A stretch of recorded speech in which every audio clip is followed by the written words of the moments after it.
Bonjour, vous êtes sur le podcast MNO, le média de la Méno qui nous relie. Dans ce troisième et dernier épisode de son interview avec Eva, Paco raconte son travail aujourd'hui sur le quartier. Et là, pour conclure, c'est quoi là les gros projets actuels à la Jeep que tu es en train de mettre en place? Les projets, c'est à la demande, c'est recensé, c'est en fonction des besoins du public que nous accompagnons. C'est pas des choses que j'invente. Là, l'histoire, par exemple, on travaille avec les écoles, les petites écoles élémentaires. Moi, je suis référent de l'école de la Méno. Et à l'école de la Méno, une institut m'interpelle. Il me dit, bon voilà, nous avons un petit groupe d'enfants, ils sont CM1, CM2, ils ont du mal avec le cadre. Ils adhèrent à rien, ni aux activités périscolaires. Ils sont inscrits nulle part. Ils ne sont pas dans une activité structurée en dehors de l'école. Est-ce que la Jeep pourra les accueillir en dehors? J'en parle avec les collègues. Je dis, allez, on va les accueillir avec un petit goûter, avec un sourire. On va voir ce que ça a donné. Donc, les gamins que l'école ils m'ont donné. T'en as combien là? Là, j'ai 5, 6 au début. Donc, les 5 gamins ou les 6 gamins, on a commencé à leur proposer une activité une fois par semaine pour les inscrire dans quelque chose. Et leur montrer aussi qu'ils attirent notre attention. Donc ces gamins, ils venaient, mais sans problème.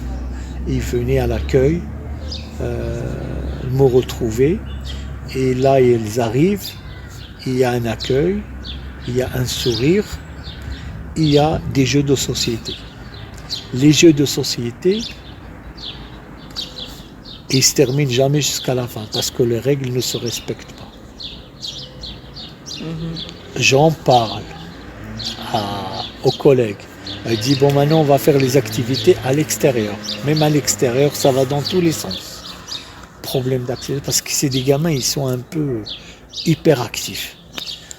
C'était un jour en hiver, donc ils sont arrivés, je me suis dit, tiens,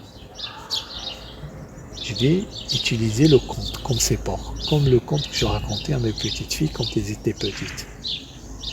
Et donc en hiver, ils sont rentrés et j'ai pas ouvert les fenêtres, j'ai juste mis une petite lumière tamisée. Et donc j'ai dit, écoutez, ce soir, cet après-midi, je vais vous raconter un conte. Et ça les a captés. Et là, ça a attiré leur attention. Des gamins de CM1, CM2. Après, ils ont commencé à me dire, ouais, Paco, est-ce qu'il y a des histoires qui font peur? Ils ont commencé à faire des demandes. J'ai dit, écoutez, avant tout, moi je suis éducateur. Pourquoi ne pas aussi, vous allez vous mettre à raconter des contes? Elle dit, pourquoi pas? On a fait chacun son. J'ai acheté un appareil qui grossit un peu la voix, là, avec un micro. Et ça, ils adoraient. J'ai commencé à leur apprendre commencer à se présenter. Je m'appelle ça, j'ai 8 ans, je suis à l'école de la Méno, et ma couleur préférée est le rouge. Enfin, ils ont commencé tous les jours quand ils venaient, c'est le même, ils se présentent tous les jours. Là, au moins, ils sont un peu lâchés à se présenter correctement. Et après, j'ai commencé à leur faire des contes. Jusqu'au moment, pendant 3 ans, et ça allait le conte. Alors, je me suis dit, il y a peut-être moyen de me former, de faire une petite formation autour du conte. J'ai été faire 2 formations. La première était de comment commencer un conte et comment le terminer. Et la deuxième formation, comment choisir un conte en fonction des âges des enfants.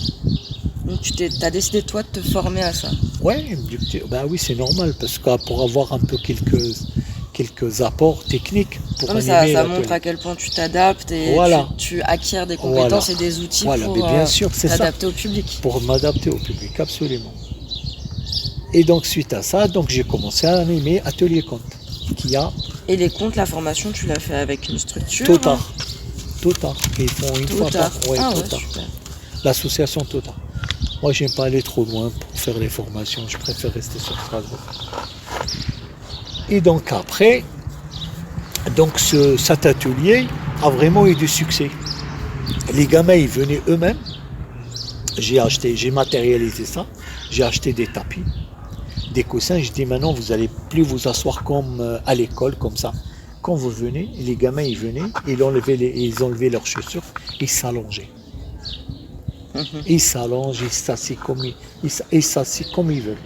Donc j'ai fait une petite pièce, j'ai mis les tapis en bas, les coussins. Ils s'installent comme ils veulent, les pieds en l'air, voilà.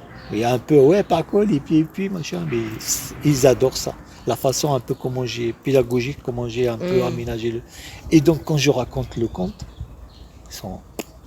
Et là, j'ai commencé à leur raconter des contes universels.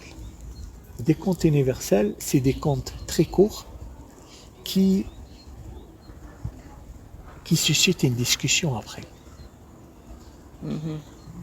Autour des valeurs, autour de la discrimination, autour du respect, autour de l'argent, autour d'être riche, d'être pauvre. Et ça, c'est intéressant parce que ça les rend aussi acteurs. Ils ne consomment pas, ils participent. Et comprendre aussi, comprendre un peu le monde dans lequel ils vivent, quoi. Voilà, là, on aborde les marques, la pauvreté,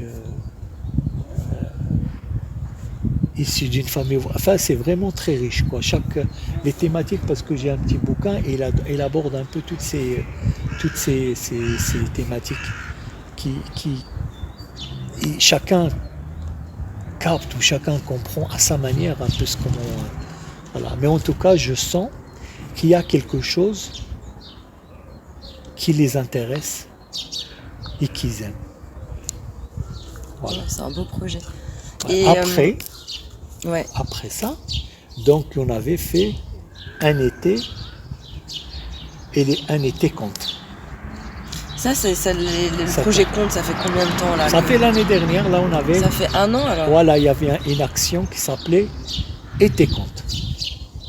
L'été conte. Donc l'été conte, c'était l'été dernier? L'été dernier. On avait, j'ai eu l'occasion de rencontrer des artistes d'une compagnie qui font un travail formidable avec les habitants d'Amiens. Ils sont venus d'Amiens et ils ont travaillé avec une compagnie 1221 qui sont à Strasbourg. 1221 1221, la compagnie 1221. Avec lesquels donc on a fait déambulation dans le quartier. On a rencontré les gens et on a commencé à raconter des contes, plein air comme ça, dans les gens. Et j'ai vu que les gens, ils étaient vraiment très intéressés. On a même raconté des contes à Place de l'Île-de-France à des adultes. Mais c'est intéressant parce qu'à l'époque, il y a des siècles et des siècles, quand on n'avait pas la radio, quand on n'avait pas la télévision, qu'on n'avait pas le téléphone, il y a toujours eu des conteurs dans les sociétés. Voilà. Et même les contes des mille et une nuits. Et tous les soirs, ou certains soirs de la semaine, dans toutes les communautés, les gens se réunissaient le soir pour écouter ce que le conteur ou la contrice. Nous, on arrive là, on a trouvé la bande des personnes qui sont là. Ferdinand, des gens que je connais. Oui. Ferdinand et sa compagnie là, sa femme, ses enfants, on arrive. Conte. Je compte des contes à des petites et des grandes oreilles. Vous pouvez me les prêter? Promis, je m'engage à vous les rendre. Ils sont tous là. Parce que ça change ça change le temps, tu vois ce que je veux dire? Et puis les gens, du coup, ils attendent la suite, quoi. Et après, il y a des techniques, tu vois, comment capter les gens. Et après, on est allé jusqu'à, par exemple, dire aux gens, comme on dit, il était une fois dans ta langue maternelle. Et ça fait participer les gens. Et les gens, ils ont aimé. Ils ont vraiment. Et là, je me suis dit, avec l'artiste, je me suis dit, comme mon petit groupe de l'année qui fait des comptes, pourquoi ne pas passer avec eux à quelque chose de plus concret? Travailler avec une vraie artiste et travailler sur un compte théâtralisé. Et là, j'ai vu avec la compagnie qu'ils ont reçu favorablement notre demande. On a fait une demande de financement et on a démarré. On attend toujours la réponse du contrat ville, mais on a déjà démarré en fait pour préparer un compte qui sera présenté au Festival des Talents le 1er juillet à Pôle Sud. Et on a comme partenaire Association Balade, une association de musiciens qui nous accompagne un peu en utilisant la musique, les instruments de musique, percussion, peut-être violon. Voilà. Et là, les gamins, ils sont engagés, réguliers et ils adhèrent intéressés. totalement au projet. Ah oui. C'était l'histoire de Paco en 3 épisodes. Vous êtes sur le podcast MNO, le média de la Méno qui nous relie. Vous pouvez l'écouter sur toutes les plateformes numériques, Spotify, Deezer, Apple Podcast, Google Podcast, Amazon Music, YouTube, Facebook, etc. Et bien sûr sur le site mno-meno.org. Abonnez-vous, likez et partagez. Et à bientôt pour un nouvel épisode.